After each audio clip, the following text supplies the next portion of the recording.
Научно-техническата революция при съвременните условия е немислима без използването на електронно-изчислителната машина. Като сърцето в човешкия организъм, печатната пластка получава и препраща импулси. В завода за печатни пластки Русе при Държавното стопанско обединение ИЗОП производствените звена са обединени в един общ технологически цикъл. Разкрояване, кантоване, щанцоване. Щанцоването на технологическите отвори се извършва на ексцентър преса. Технологичните отвори служат за базови отвори при следващите операции.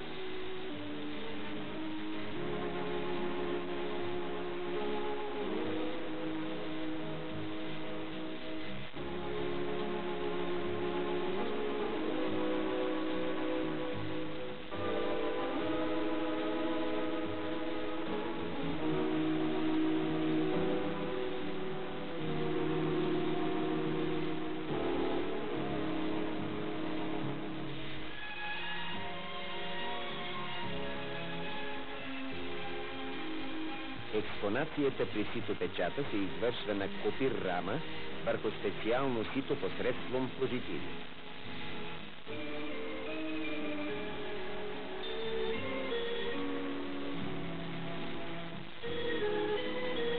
Извършва се нанасене на схемата на токопроводящите шини със специално мастило. Изисква се отпечатъкът да бъде плътен с гладки контури на шините.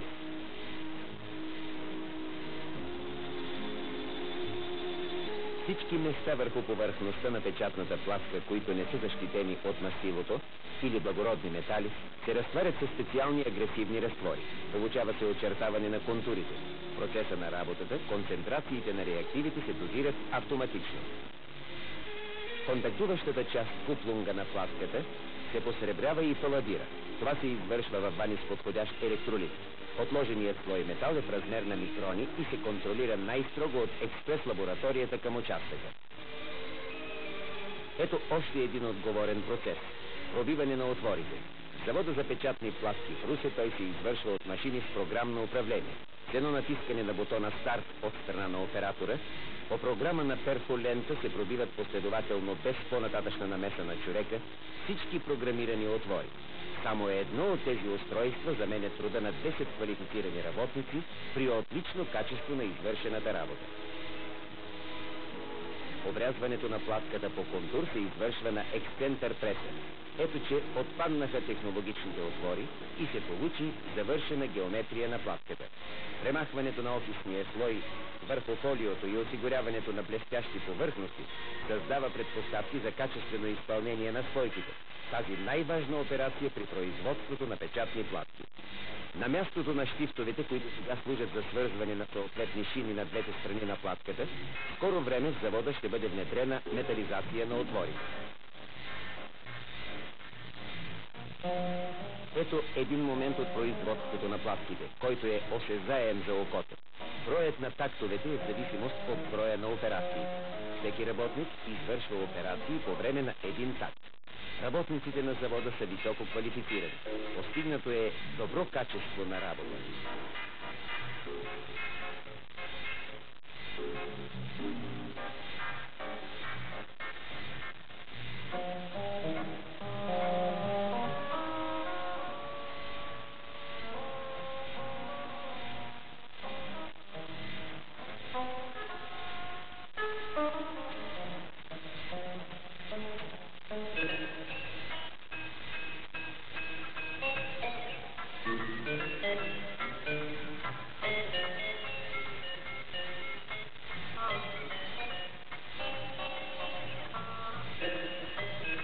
Както при всички производствени операции в завода, и тук всеки производствен процес завършва с щателен контрол по верността на монтажа.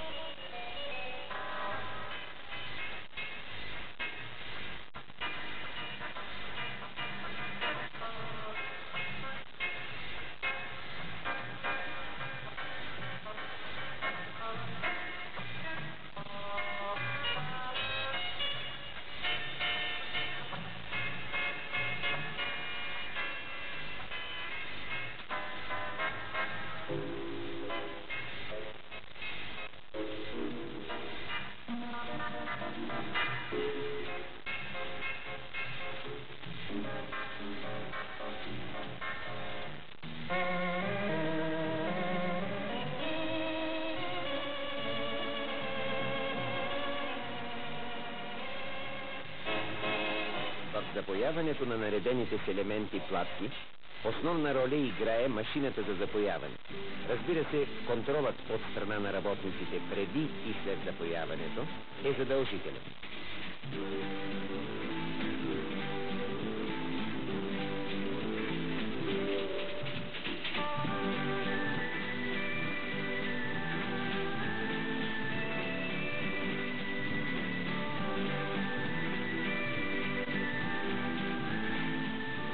Навсякъде в завода, където има опасност от окисляване при докосване на платките с ръка, се работи с ръкавици.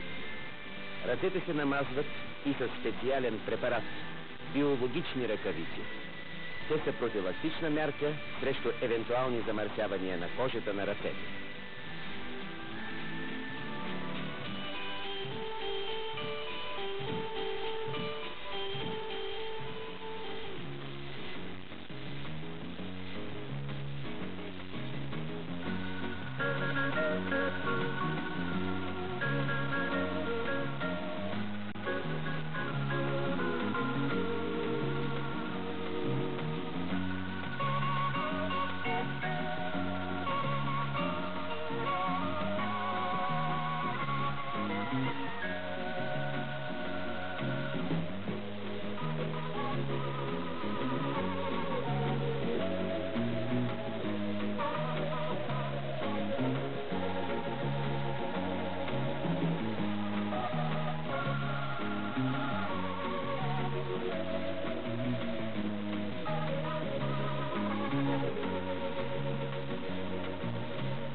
Ето един процес, чиято значимост не е необходимо да се подчертава – настройката и измерването на платките.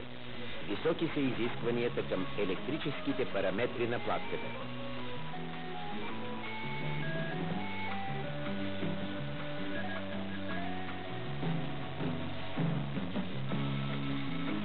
Важна роля тук играят специалните електронни уреди за изпитание.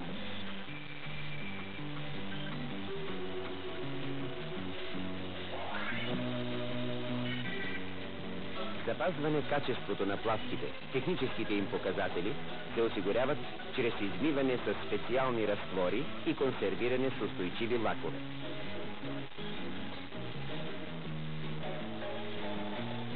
В завода действа строг качествен контрол. В склада не може да влезе негодна платка. Контролът е разнообразен. Платките се подлагат на най-различни изпитания – температурни, вибрационни и други. Държавното стопанско обединение Изот, чрез своята износна централа Изот Интекс, може да приеме доставката на всякакъв вид печатни платки за производство на електронно-изчислителни машини и други електронни съоръжения. Мощните технически отдели на завода за печатни платки в кратък срок са в състояние да подготвят и организират производството на нови номенклатури печатни платки. Електронните възли, произвеждани в завода за печатни платки, отговарят на най-високите изисквания на съвременната електронно-изчислителна техника.